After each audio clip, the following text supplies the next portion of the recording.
Okay, let's light this up in smoke.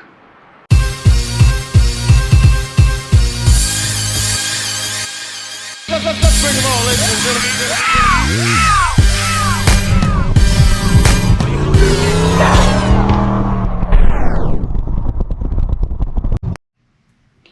What's up, my people, and welcome to the Sn95 Power Channel.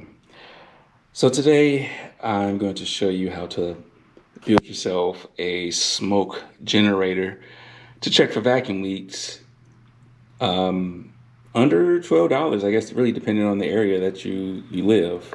Now, there's a bunch of YouTube videos out here where you got to like glue stuff and put a 12 volts to something, and you know, you have these huge cans and everything. It's not necessary. Now, I'm not going to take credit for this. I did find this online. I don't remember the YouTuber's name, but I like this because it's very simple. It's easy to store, and there's no like assembly required. You know, I know some of these other smoke generators, you know, you're drilling holes in the side of cans or inside of some PVC or something like that, which is all fine and dandy, but this works just as well, and it's under $12. And look how small it is. It's just a little multi-purpose pump I bought from Walmart's, and just you know, a little cigar. So the reason why I'm doing this is I just threw the new, well, not the new, but my box intake on here, and I just want to make sure I don't have any leaks. So we're going to hook this up, and we're gonna test it out and see if everything is nice and sealed.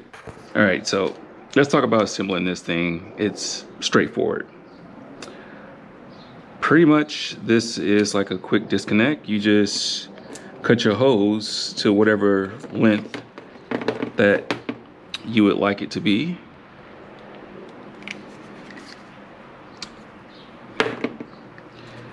It pulls air from this side and pushes it out from that side. Just an easy way to test it. Just put your finger right there and you can hear it. You put your finger right here, you can feel it pulling on. So put your hose that you want to send the smoke through at the bottom, and you just push it in. It's a quick connect. It's not going anywhere. And then you get your other hose. So we would, of course, take the wrapping off, shove this in here, and light it up. So let me get some cutters, cut this to length, and I'll get that in there. All right, so here I have my little nipple. And then I'm just going to get this in there pretty far. So you want to have a good seal. Because if you don't have a good seal here, the smoke will escape right there. So make sure you get this in there pretty far.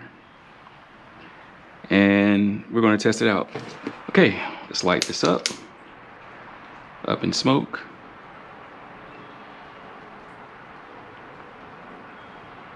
Now, when you get to testing it, you want to get something to catch these ashes. You don't want them all over your car. Now, see, there you go. Smoke generator. That easy. No cumbersome paint bucket you got to carry around, no PVC or nothing like that. Just a cigar and this little pump. So let me hook this up to the car, and we'll smoke it out. All right, get that right there. Get this right here.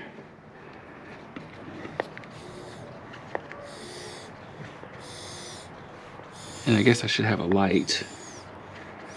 I guess I should find a light. So Let's keep puffing and passing.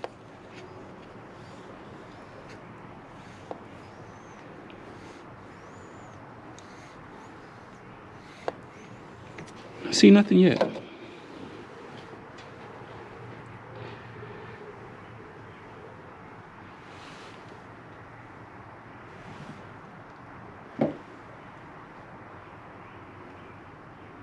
I mean, so far it looks like it's a good seal.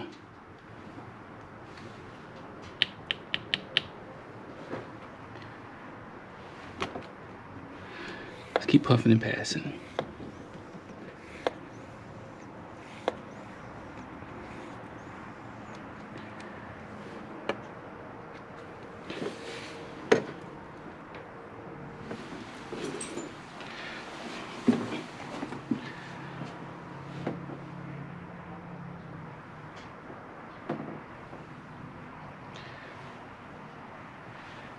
Everything looks pretty tight. Let me open the throttle body a little bit.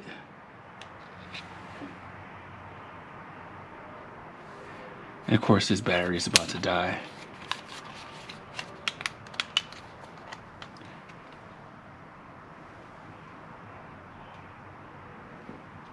Wow, nothing.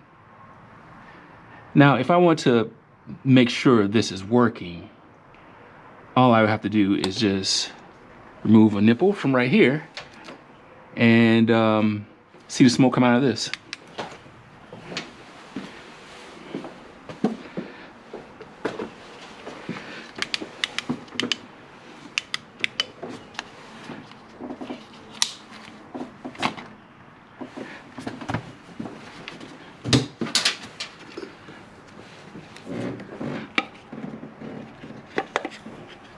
See?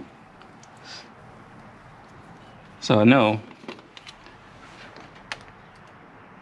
the system is getting the smoke, but it looks super tight.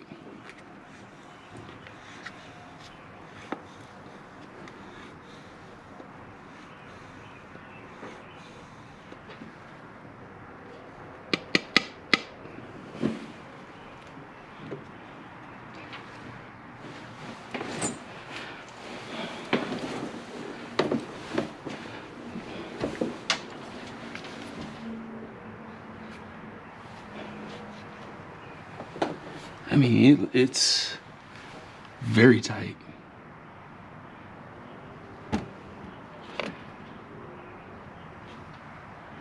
I see no smoke.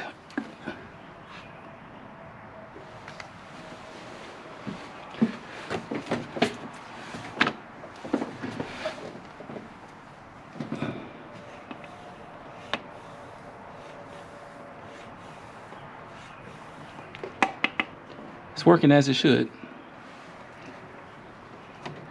I think it's sealed up good. You know? I think it's a good seal.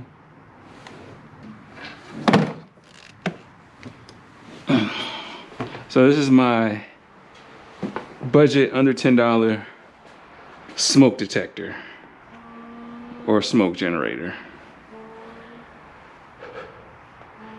All right, so that's how you make this little smoker. I think this little thing is a heck of a lot better than some of the contraptions that you've seen built from other people. Not knocking them. I just, you know, I take this hose off, store the hose, store this little thing someplace. I can even keep this in a car. You know, it's nice, small, and portable. So intake is all buttoned up. I have to figure out my fuel pressure regulator situation. This stock regulator is got a base pressure of 45 psi. Now my tune was based off of 39 psi, and yeah, I could take the time and, you know, adjust my slopes and some other things in my tune. But the easiest thing for me to do is just go get a adjustable fuel pressure regulator and put it under here. But Part issue is spacing. I don't know if I would have enough space for adjustable fuel pressure regulator. Now I have this one, which came off of the I was using with the tubular, and the only problem is the circumference of it is fine, but the height of these nipples is just too tall, where it actually hits the top or the bottom of this intake. Now BBK has a adjustable one, but the nipple, I would have the same problem with the nipple protruding out on the top. The only other option I have is Aeromotive. They have a adjustable fuel pressure regulator with the nipple comes out on the side. So I'm debating if I'm going to use, if I'm just going to buy the Aeromotive one, or if I'm just going to take the time and just down my fuel back in. The easiest thing to do to compensate for fuel pressure is adjust your fuel injector slope. So maybe I'll do that and see how it runs, or just go get the adjustable one. But appreciate your time. The weather has just been terrible out here lately, so I haven't been able to get the car out on the road. And I want to tell you guys what the problem was with the car, but I want to do that while I'm doing some pulls on the car. So hopefully sometime this week I can get that video out and explain what happened with the car. But go ahead and give me a like, subscribe to the channel. I appreciate all the support that I'm getting. If you're in the Chicagoland area, if you want to make a trip out here and come hang out with me, we got Bleed for Blue Fest, June 19. My man Kenneth Shine with Blue Over Media is throwing that. It's a all Ford show, and definitely head over to his channel, Blue Over Media. Check out the information for the event. It's definitely something that you want to be a part of. So I appreciate your time, and God bless.